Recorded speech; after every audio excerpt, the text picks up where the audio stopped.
Second grade first paper का।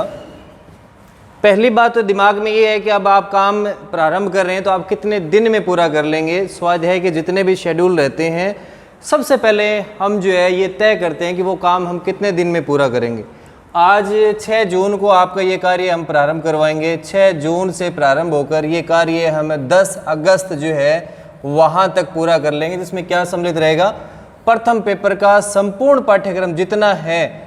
Main exam में आपके 100 क्वेश्चन आने हैं, वो पूरा का पूरा मैटर जो है वो हमें इतने दिन में, इस अवधि को मानते लगभग ये कभी 65 दिन कभी 64 दिन, इतने दिन की अवधि में पूरा हो जाएगा। फिर कहीं भी मैं ये नहीं कहता कि आप यहीं बैच ज्वाइन करें, आप कहीं भी ज्वाइन कर रहे हैं तो कन्फर्म आप ये चीज़ करें कि आप जो भी बैच ज्वाइन करें वो कितने दिन कितनी अवधि में पूरा हो जाएगा। लगभग स्वाध्याय के कोई भी बैचेज जो रहते हैं उनका शेड्यूल जो रहता है वो इसी थ्योरी पे रहता है, लगभग 65 दिन या 75 दिन में। अब इसमें कितने आपके टेस्ट रहेंगे, टोटल आपके संपूर्ण पाठ्यक्रम जितना है उसको हमने 29 यूनिट जो है उसमें डिवाइड किए।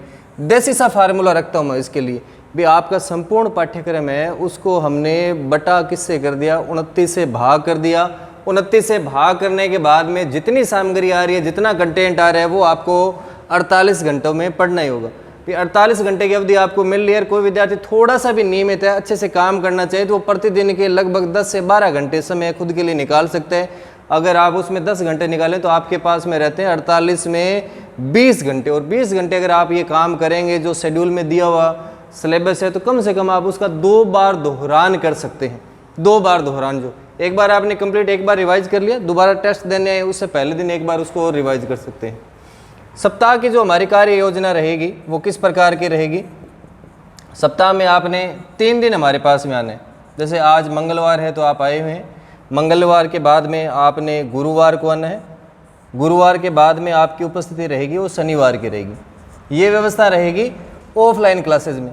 अब ऑफलाइन क्लासेज में विशेष एक बात ये भी है कि आपसे जो शुल्क लिया जा रहा है, जो फ़ी जो ली जा रही है वो कंप्लीट बैच की जो फीस है वो 1300 रुपये है। इन 1300 रुपये में आपको जो ये फीस जो है ना वो सिर्फ टेस्ट सीरीज़ की है, टेस्ट प्लान की। अब इसके साथ में जो क्लासेज लग रही हैं उसकी कोई फीस नहीं है।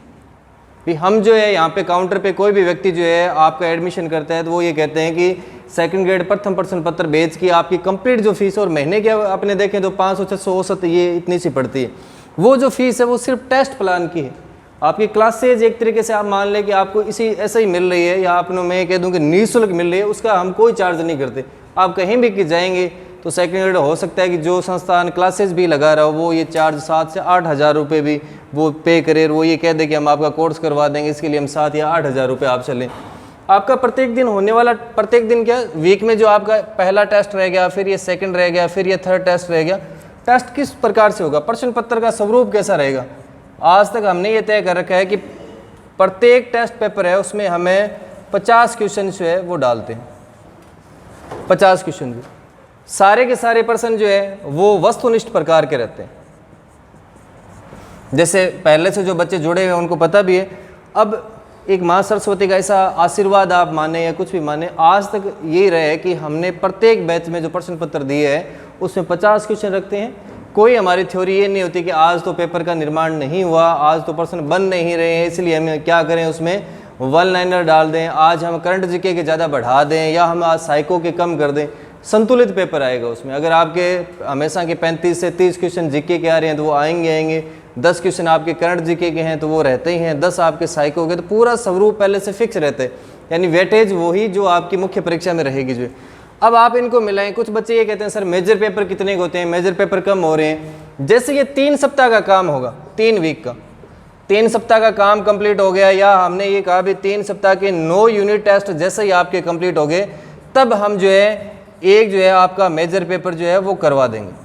और मेजर पेपर कैसा रहता है, 100 के 100 क्वेश्चन, और किस प्रकार से जैसे आरपीएससी का स्वरूप रहता है सेम उसी पैटर्न को फॉलो किया जाता है।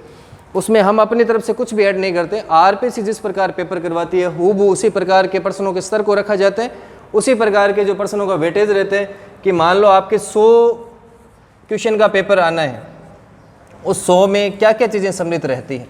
अगर आप देखेंगे नए बच्चे हैं शायद उनको पता नहीं हो, उसके अंदर 10 क्वेश्चन जो रहते हैं वो रहते हैं समसामयिकी के, और ये फिक्स है समसामयिकी, वो भी राजस्थान के विशेष संदर्भ में। ये भी ध्यान रखें, जब भी आप करंट जीके तैयार कर रहे हैं, न्यूज़पेपर से आप तैयार कर रहे हैं, क्या कोई भी आप मासिक पत्रिका उससे आप तैयार कर रहे हैं, जब भी आप पढ़ रहे हैं, वो नई पुरानी चीज़ हो सकती है, 6 महीने पहले की हो सकती है, 6 महीने बाद में आपको चीज़ पढ़ेंगे, आप हमेशा ध्यान रखें वही कंटेंट आपने पढ़ना है, चाहे वो अंतर्राष्ट्रीय स्तर की घटनाओं पर उसका जुड़ाव कहीं ना कहीं राजस्थान से होना चाहिए। राजस्थान का कोई एथलेटिक है, कोई खिलाड़ी है, कोई व्यक्ति है, कोई व्यक्तित्व है, कोई लेखक है, कोई उन्होंने ऐसा काम किए हैं जो है राजस्थान के और वो घटना के अंतर्राष्ट्रीय स्तर की बन गई, तो वो हमारे पाठ्यक्रम में। बाकी राष्ट्रीय और अंतर्राष्ट्रीय समसामयिकी को लेके प्रश्न आपके सिलेबस में नहीं आएंगे। कई बार आप किसी से पूछते हैं तो वो आपको बता देते हैं नहीं कोई ना आप पढ़ लीजिए, पर हाँ पढ़ें ज़रूर। आप खुद को युवा हैं, आगे आप और तैयारी भी करेंगे लेक्चर की, तो अपडेट जरूर रखें अंतर्राष्ट्रीय राष्ट्रीय घटनाएं कौन सी। परीक्षा को अगर आप देखें तो 10 आपके क्वेश्चन जो रहने हैं समसामयिकी के, वो जो रहेंगे वो आपके राजस्थान संदर्भ में ही रहेंगे। 20 क्वेश्चन जो है वो आपके रहने हैं शिक्षा मनोविज्ञान खंड वाले जो है, और हर विद्यार्थी के लिए पार्ट नया है, हर विद्यार्थी के लिए, क्योंकि बीएड के दौरान हो सकता है हमने थोड़ा सा उसको डिस्क्रिप्टिव रूप से पढ़ा, उससे पहले कभी भी इस चीज़ से हमारा संबंध रहा भी नहीं। तो बहुत से बच्चे ये कहते हैं कि इसके लिए क्लासों की आवश्यकता है, तो नियमित आप देख रहे हैं कि क्लासें भी आपको इसकी दी जा रही है, फिर ये आपको कंटेंट लगे दोहराने पे याद होंगे। और इस पार्ट को लेके बहुत से बच्चों की जिज्ञासा भी रहती है कि अगर आपको ये याद करना हो तो क्या तरीका हो सकता है। जब भी आप कोई जटिल टॉपिक पढ़ें या शिक्षा मनोविज्ञान वाला पार्ट पढ़ें या स्कूल लेक्चरर में लोग मैनेजमेंट का पार्ट पढ़ते हैं, आप जहाँ भी जिस रूम में आप पढ़ रहे हैं, आप एक बार एक पेज को पाठ्य सामग्री आपने पढ़ ली, एक पेज पढ़ने के बाद में आप उसको ऐसे दोहराएं, किताब से अपनी नज़रें उठा लें और सामने की दीवार पे नज़रें करके आप उसको ऐसे एक्सप्लेन करें कि मान लो आप क्लासरूम में वो किसी को पढ़ा रहे हैं, खुद के जीवन में उनको ढालें, तब वो चीज़ें सीख पाएंगे। कि मान लो कि आप हिंदी के विद्यार्थी हैं और तैयारी कर रहे हैं और शिक्षण मेथड में आपको ऐसे पूछ लिया कि छोटे बच्चे हैं, मान लो कि 1 से 5 है, तो उनमें आप किस तरीके से उनको पढ़ाएंगे, क्या उसमें खेल खेल के साथ में एक्टिविटी करा के आप पढ़ाना चाहेंगे। 10th क्लास के अंदर मान लो आप सामाजिक पढ़ा रहे हैं या आप साइंस पढ़ा रहे हैं, तो उसमें कौन सी विधि का आप प्रयोग में, तो ये सारी चीज़ें प्रैक्टिकली खुद आप जोड़ेंगे। जब आप 1 से लेकर 10 तक की आपकी एजुकेशन रही, तब आपने शिक्षा मनोविज्ञान को किस स्वरूप के अंदर जो देखा। ये तो पार्ट रह रहा है प्रश्न पत्र का, जो मैं बात कर रहा था कि आरपीसी के पैटर्न पे पूरा का पूरा रहेगा, जिसमें 10 क्वेश्चन समसामयिकी, 20 से 70 क्वेश्चन जो रहने हैं आपके, इसमें रहना है आपका राजस्थान वाला पार्ट।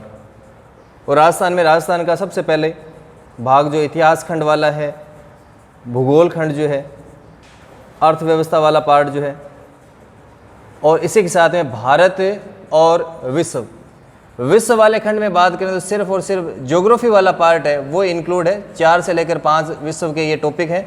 और भारत में बात करेंगे तो भारत का भूगोल प्लस भारतीय राज्य व्यवस्था का पार्ट इसमें इंक्लूड है। ये संपूर्ण आपका सिलेबस जो है कि 100 आपके क्वेश्चन रहने हैं, उनका खंड किस प्रकार से है। 10 जो है जीके पार्ट के हैं, 10 समसामयिकी के हैं, यानी 70 आपके जीके के, 10 समसामयिकी और 20 आपके शिक्षा मनोविज्ञान के। तो कोई भी विद्यार्थी है, जब आप तैयारी कर रहे हैं तो ये चीज़ें पहले आपको पता होनी चाहिए कि अगर इसमें भारत वाला पार्ट जो है, भारत में 2 खंड में है, इंडियन ज्योग्राफी भी इंक्लूड है इसमें, उसके बाद में भारतीय राज्य व्यवस्था भी है। भारतीय राज्य व्यवस्था में कौन कौन से हैं, भारतीय संविधान की विशेषताएं हैं, मौलिक अधिकार है या मूल कर्तव्य वगैरह जो भी है, वो सारी चीज़ें। पहला हमारा काम यही है कि नया कंटेंट पढ़ने से पहले हमारे मन में ये चीज़ें रहे कि हम अच्छे से पाठ्यक्रम जो है वो हमें याद हो। उससे क्या होगा कि वर्तमान में मार्केट में आप देख रहे हैं बहुत सी किताबें लिखी जा रही है, अनावश्यक किताबें ऐसे कि हर दिन एक नई किताब आ रही है, तो हम एक्स्ट्रा कंटेंट जो है वो पढ़ने से बचेंगे, वही चीज़ें पढ़ेंगे जो कि हमारे सिलेबस में है। आपका मेजर पेपर जो रहना है वो मैंने पहले भी बताया कि जैसे ही 9 यूनिट का हम काम कंप्लीट कर लेंगे, 1 सप्ताह का काम, दूसरे सप्ताह का काम, तीसरे सप्ताह का, 3 सप्ताह का काम करने के बाद में मेजर पेपर। और मेजर पेपर का पैटर्न पूरा का पूरा आरपीसी को फॉलो करते हुए ओएमआर शीट पे आपका पेपर रहना है, और वो भी ओएमआर स्कैनर जो है सॉफ्टवेयर, उसे स्कैन करके नेगेटिव मार्किंग के बाद में उसका परिणाम जारी होता है और उसकी रैंकिंग भी बनती है। डेली होने वाले पेपर को भी कुछ विद्यार्थी ये सोचते हैं कि हम ये ओएमआर शीट पे करना चाह रहे हैं, तो डेली के पेपर में भी आप एक मार्केट से ओएमआर की बुकलेट ले लें आप।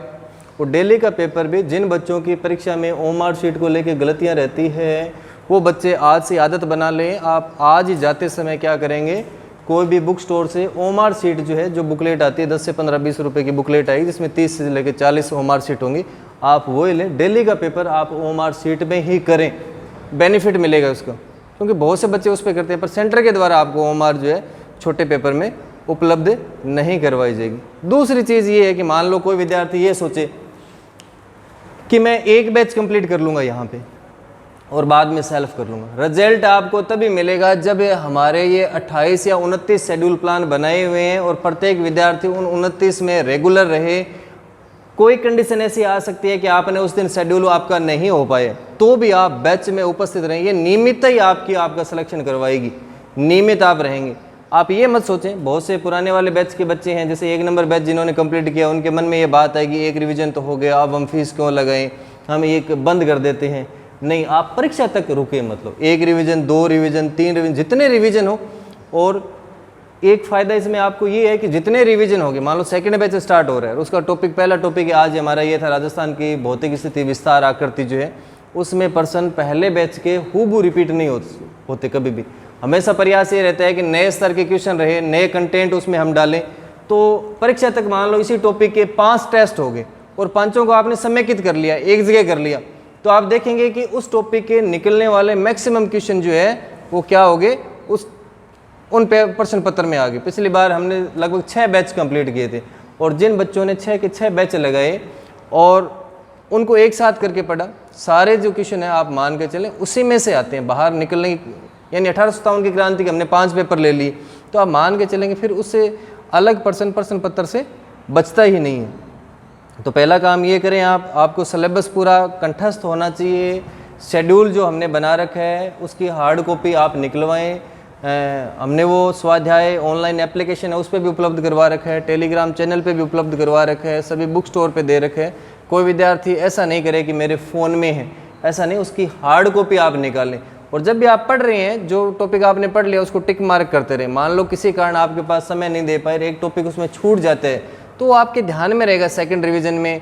जब भी संडे को आपके पास में टाइम होगा, यानी हर शेड्यूल में हम 2 दिन रह रहे हैं, एक शेड्यूल आपका 1 दिन में पूरा हो गया, 1 दिन आपके पास में शेष बच रहा है, तो जो काम आपका ड्यू रह गया आप उसमें देखें शेड्यूल में कौन सी बकाई चीज़ है, उसको फिर रिवाइज कर लें। तो ये सारी चीज़ें। और नियमितता, मैं तो एक ही चीज़ कहना चाहूँगा कि नियमित आप रहें। और जो भी विद्यार्थी ऑफलाइन उपस्थित नहीं हो सकते, उन सभी विद्यार्थियों से मैं कहना चाहूँगा, स्वाध्याय ने खुद का एक एप्लीकेशन भी बना रखे, गूगल प्ले स्टोर पे आप जाएंगे, स्वाध्याय सूरतगढ़, उसमें सर्च करेंगे, एप्लीकेशन का लिंक मिल जाएगा, वहाँ से आप ये टेस्ट सीरीज परचेज भी कर सकते हैं।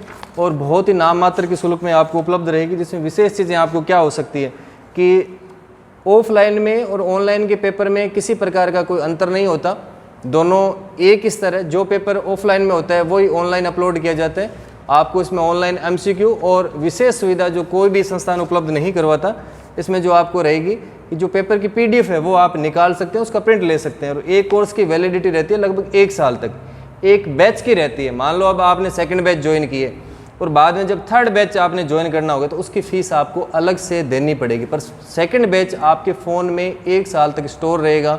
1 साल तक वो पेपर आप बार बार कर सकते हैं और होने वाले प्रश्न पत्र और उसकी उत्तर कुंजी का प्रिंट आउट आप ले सकते हैं।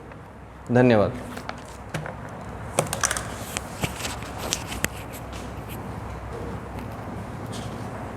किसी भी विद्यार्थी का कोई जिज्ञासात्मक प्रश्न हो तो बताएं, या है नहीं? किसी भी विद्यार्थी के मन में कोई भी संशय हो, कुछ भी पूछना चाहिए। गर्ल्स में नहीं है, कोई क्वेश्चन भी नहीं है? हाँ, कुछ पूछना चाह रहे हैं सुरेंद्र।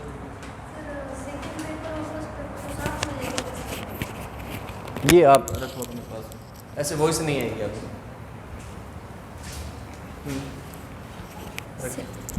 सेकंड पेपर और फर्स्ट पेपर को साथ में शेड्यूल लेके कैसे चलें, मतलब ठीक है, सेकंड पेपर और फर्स्ट पेपर को साथ में कैसे लेके चलें, आपका जो क्वेश्चन है मैं अभी बताना चाहूँगा। अभी एक बार जो है दूर दूर तक हमें वैकेंसी नहीं दिखाई दे रही। हाँ, वैकेंसी आएगी, ऐसा नहीं कि वैकेंसी बंद हो जाएगी, बंद नहीं होगी, सतत प्रक्रिया। जैसे स्कूल लेक्चरर की बात करें तो 30,000 के आसपास पोस्ट खाली है। इतनी सेकंड ग्रेड की माने तो लगभग 10 से 12,000 पद रिक्त पड़े हैं। थर्ड ग्रेड की भी काफ़ी पद रिक्त पड़े हैं। अभी एक बार मेरा ये मानना है कि आप 1 या 2 रिवीजन, अगले 2 या 3 महीने आप एक बार फर्स्ट पेपर को स्ट्रॉन्ग कर लें, क्योंकि आप सब्जेक्ट को भी साथ में रन करेंगे, फर्स्ट पेपर को भी रन करेंगे, तो क्या होगा, दोनों चीज़ें आप अच्छे से नहीं कर पाएंगे।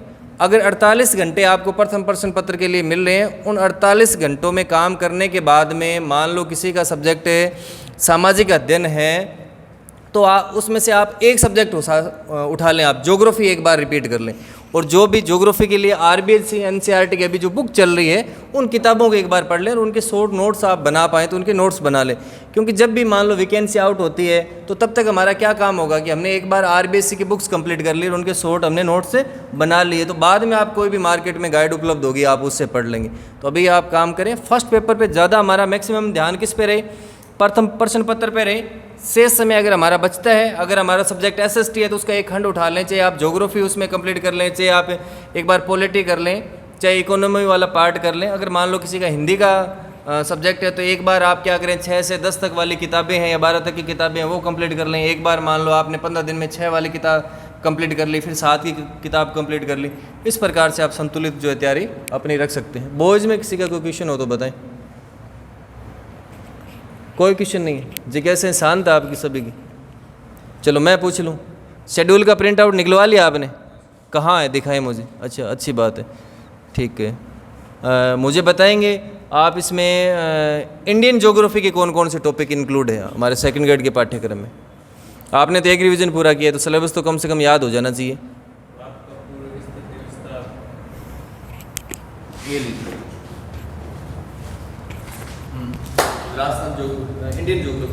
इंडियन ज्योग्राफी में भारत की स्थिति विस्तार, भारत की भौगोलिक ये वातावरण और ये जो मर्दा हैं, पूरा रटा हुआ नहीं, रटा हुआ होना चाहिए। सबसे पहला काम ये है कि अंदर का मैटर आपको बाद में याद हो, आपको टॉपिक याद होने चाहिए। राजस्थान के कल्चर के पूछो तो मैं ये पूछ लूँगी, चलो ये बताओ पहनावा है क्या, आभूषण है क्या, तीज त्यौहार है क्या, रीति रिवाज है क्या, प्रथाएं हैं क्या, मेले हैं क्या, लोक देवता है क्या, लोग, ये जब तक आपको याद नहीं होंगे नया पढ़ने का कोई मतलब नहीं है। सबसे पहला काम है सिलेबस याद करना, सामग्री बाद में, पहले पाठ्यक्रम है क्या वो हमें ध्यान में रहे। वर्ल्ड हिस्ट्री का आपको मान लो कि आपने किताब उठा ली 11th या 12th की ज्योग्राफी की उठा ली और आप उसमें से कोई कंटेंट पढ़ रहे हैं, या किसी का एसएसटी सब्जेक्ट है और उसको 11वीं की विश्व इतिहास की किताब मिल गई और उसे ये पता ही नहीं है कि इसमें से मेरा टॉपिक है कौन सा, तो तब तक कोई फ़ायदा नहीं है कि जब तक आपको ये पता नहीं हो कि सिलेबस हमारा क्या है। तो डेली एक एक दो बार उसको देखते रहें। सुबह उठते ही पुराने साल के पेपर है वो आप इकट्ठे करें ज़रूर, ज़्यादा नहीं तो पिछली बार सेकंड ग्रेड हुए हैं उस लगभग 3 से 4-5 ग्रुप के जो रहे हैं वो सारे पेपर निकाल लें। उससे ये पता चलेगा प्रश्न पत्र का स्तर जो है परीक्षा में किस प्रकार का रहता है। ठीक है सुरेंद्र।